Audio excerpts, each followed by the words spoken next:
प्यारे दोस्तों, easy Urdu channel पर आप सभी का एक नई वीडियो में फिर से स्वागत है। इस वीडियो में हम सीखने वाले हैं कि उर्दू में ओ की मात्रा कैसे लगाते हैं। तो देखते हैं नेक्स्ट चित्र में। ओ की मात्रा लगाने के लिए हम उर्दू में बाओ का प्रयोग करते हैं, लेकिन बाओ का प्रयोग करने की कई विधियां हैं, कई चीज़ों का हमें ध्यान रखना पड़ेगा। सबसे पहले हमें किस चीज़ का ध्यान रखना पड़ेगा, आइए उस बात पर चर्चा करते हैं। अब जो आपको चित्र दिखाई दे रहा है उसमें आपको 8 अक्षर दिखाई दे रहे हैं। अलिफ, दाल, डाल, जाल, रे, अडे, जे और जी। अगर जे आठों के बाद हमें बाओ का प्रयोग करना पड़े ओ की मात्रा के लिए, तो बाओ कभी भी इनके साथ जुड़ता नहीं है। आइए देखते हैं कुछ उदाहरण। पहला उदाहरण है रोक शब्द। रोक शब्द में रे को ओ की मात्रा लगाने के लिए बाओ का प्रयोग किया गया। इसके पीछे तो देख सकते हैं आप, बाओ रे के साथ नहीं जुड़ा है, अलग ही पड़ा है। दूसरा उदाहरण है दो। दो में दाल के साथ बाओ का प्रयोग किया गया है ओ की मात्रा लगाने के लिए, और आप क्लियरली देख सकते हैं कि बाओ अलग ही पड़ा हुआ है। और तीसरा शब्द है डोल। डोल शब्द में भी आप देख सकते हैं डाल को ओ की मात्रा लगाने के लिए वाव का प्रयोग किया गया है और बाओ अलग ही पड़ा है। इन तीनों शब्दों में बाओ तो अलग है ही, और आपने एक चीज़ और भी नोट की होगी कि ये जो बाओ से पहले अक्षर आए हुए हैं, जिनकी चर्चा हमने आठों की पिछले चित्र में की है, इनकी शक्ल भी नहीं बदली है। तो अब हम नेक्स्ट उदाहरण लेते हैं।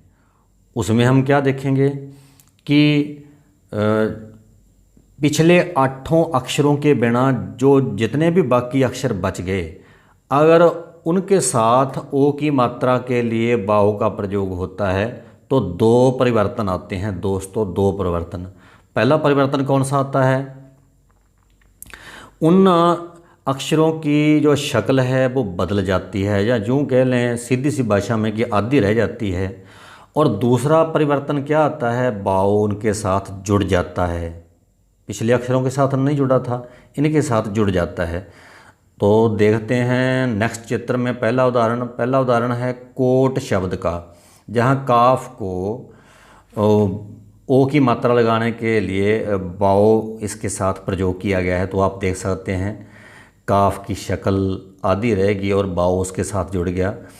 दूसरा उदाहरण है लोक शब्द है, जहाँ लाम को ओ की मात्रा लगाने के लिए बाओ प्रयोग किया गया है। तो आप देख सकते हैं जो लाम की शक्ल भी आधी रहेगी और बाओ भी उसके साथ जुड़ गया। तीसरा शब्द है मोर। इसमें मीम को ओ की मात्रा लगाने के लिए बाओ वर्ण का प्रयोग किया गया है। तो आप क्लियरली देख सकते हैं कि जो मीम की शक्ल है वो आधी रह गई है, बदल गई है, या यूँ कह दिया बदल गई है, और बाओ उसके साथ जुड़ गया है। तीनों में आप देख सकते हैं कैसे बाओ और ये अक्षर आपस में जुड़े हुए हैं।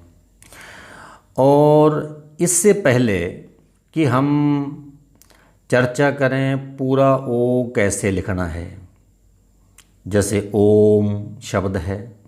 ओम शब्द में हमने शब्द के शुरू में ओ है और उसको पूरा लिखना है, शब्द के बीच में ओ लिखना है, शब्द के अंत में ओ लिखना है। उसको कैसे लिखें, हम एक और अहम बात की चर्चा करते हैं जो कि ओ की मात्रा से ही जुड़ी हुई है।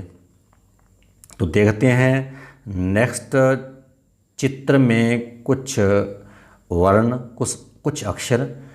कौन कौन से अक्षर हैं देखिए, बे है, पे है, ते है, टे है, नून है और छोटी जे है।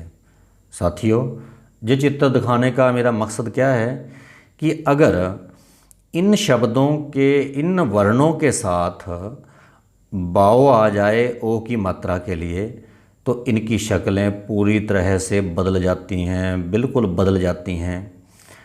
कैसे बदलती हैं, आइए चलते हैं अगले चित्र पर। तो इस चित्र में आप देख सकते हैं ये बे की बदली हुई शक्ल है।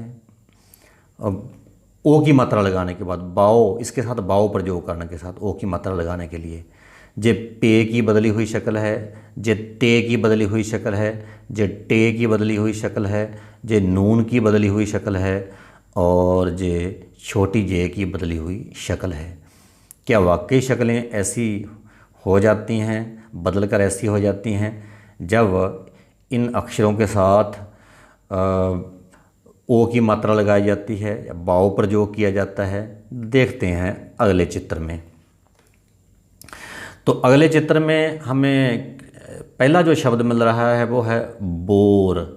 इसमें बे को ओ की मात्रा लगाने के लिए इसके साथ बाओ प्रयोग किया गया है। तो आप देख सकते हैं बे की शक्ल कैसी होगी। दूसरे में पोल शब्द है जिसमें पे को ओ की मात्रा लगाई गई है बाओ लगाकर। नेक्स्ट तोता शब्द है जिसमें ते को बाओ लगाकर ओ की मात्रा लगाई गई है। आगे टोन शब्द है, नोट शब्द है, योग शब्द है। जैसा हमने पिछले चित्र में देखा कि इनकी शक्लें कैसे बदलती हैं, वैसी ही शक्लें आप इस चित्र में चेक कर सकते हैं, देख सकते हैं। दोस्तों अब हम बात करेंगे, अगर हमने ओ स्वर लिखना है यानी कि ओ पूरा लिखना है उर्दू में तो कैसे लिखा जाएगा। इसके लिए हम ध्यान रखेंगे कि अगर ओ शब्द के शुरू में आया है कैसे लिखेंगे, बीच में आया है कैसे लिखेंगे, अंत में आया है कैसे लिखेंगे। तो देखते हैं पहले चित्र में अगर ओ किसी शब्द के शुरू में आता है तो कैसे लिखा जाता है। देखिए, शब्द के शुरू में ओ लिखने के लिए हम अल्फ के साथ बाओ का प्रयोग करते हैं। जैसे कि आपको चित्र में दिखाई दे रहे शब्द ओ में ओ लिखा हुआ दिखाई दे रहा है। और अब बात करते हैं, अगर ओ शब्द के बीच में आ जाए या अंत में आ जाए तो आपके सामने ये दो उदाहरण नेक्स्ट चित्र में आ रहे हैं। पहला उदाहरण है माओवादी, जिसमें ओ शब्द के बीच में आया हुआ है। तो आप देख सकते हैं इसमें बाओ के ऊपर हमजा का प्रयोग किया गया है। और नेक्स्ट शब्द है जाओ, जिसमें अंत में ओ आया हुआ है और उसके लिए भी हमने वही फार्मूला अपनाया जो बीच में अपनाया गया था, यानी कि बाओ के ऊपर हमजा लगाया गया है। दोस्तों ऐसी और वीडियो देखने के लिए हमारे चैनल को सब्सक्राइब करें और वीडियो अच्छी लगे लाइक और शेयर करें। Thanks for watching.